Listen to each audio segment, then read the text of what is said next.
Have you ever done something wrong and thought, no one will ever know? Just a small lie, just a small cheat. It feels harmless, right? But what if I told you? Life never forgets.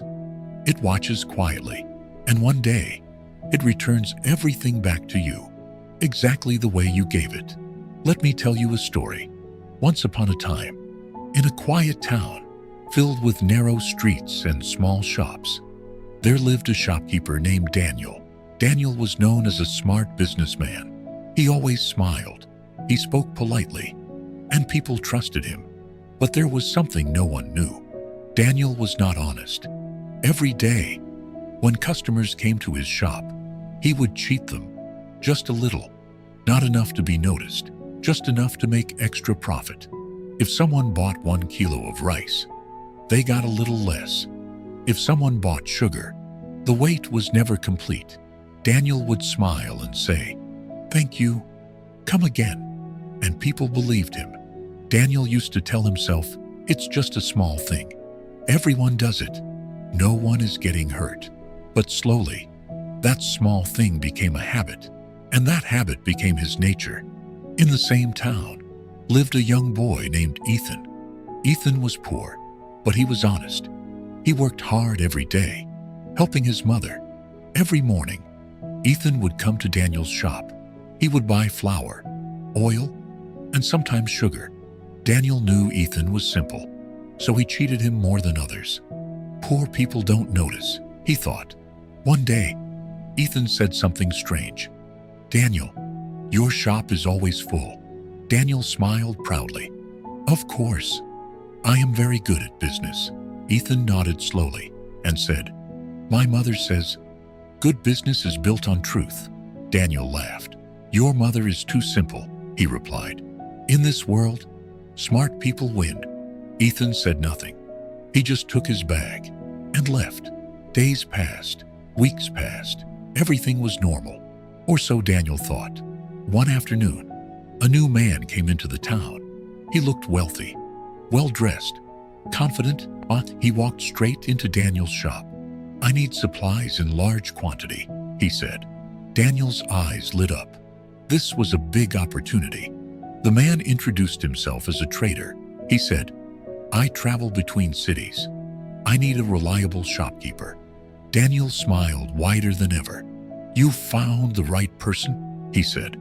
For the next few days, they worked together. Big deals, large orders, money started flowing. Daniel felt lucky. "This is my chance to become rich," he thought. But there was one condition. "All goods must be weighed from my warehouse," the trader said. Daniel agreed quickly. The first delivery came. Daniel paid full price. But when he checked the goods, something felt wrong. The quantity was less. He checked again and again. Every time, it was slightly less. Not a big difference, but enough to hurt. Daniel became angry. "This man is cheating me," he shouted. The next day, he confronted the trader. "You are giving me less goods," Daniel said loudly. The trader stayed calm. "Are you sure?" he asked. "Yes, I checked everything," Daniel replied. The trader smiled slowly and said something that froze Daniel. "I learned this method from you." Daniel's heart stopped. "What do you mean?"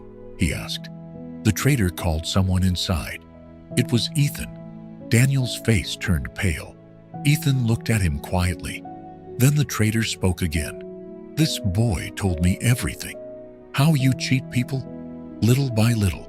How you think no one notices." Daniel felt his legs weaken. The trader continued, "So, I decided to treat you the same way, to see how it feels." Silence filled the shop, heavy, uncomfortable. Daniel had no answer. The trader stepped closer. "You didn't feel bad when you cheated others. But now, when it happens to you, it hurts, doesn't it?" Daniel looked down. For the first time, he felt ashamed.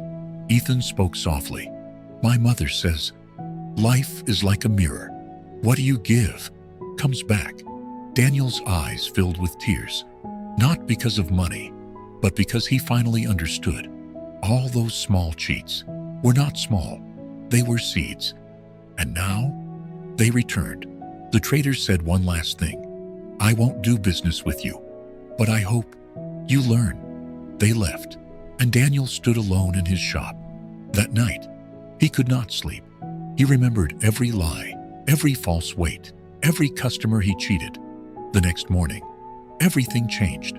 Daniel opened his shop, but this time, he fixed his weighing scale properly, honestly. When customers came, he gave full weight, even a little extra. People noticed. Slowly, trust returned. But this time, it was real. Daniel was no longer smart. He became honest, and he finally understood. Life is not about what you can take. It is about what you give. So let me ask you, are you giving honesty, or taking shortcuts? Because one day, life will return everything. Not more, not less. Exactly what you gave. Remember this. Small actions are never small. They are seeds. And one day, they grow. If this story made you think, don't forget to like the video. And tell me in the comments, have you ever experienced karma in your life? I read every comment. And if you want more powerful stories like this, subscribe to the channel, because the next story might change the way you live your life.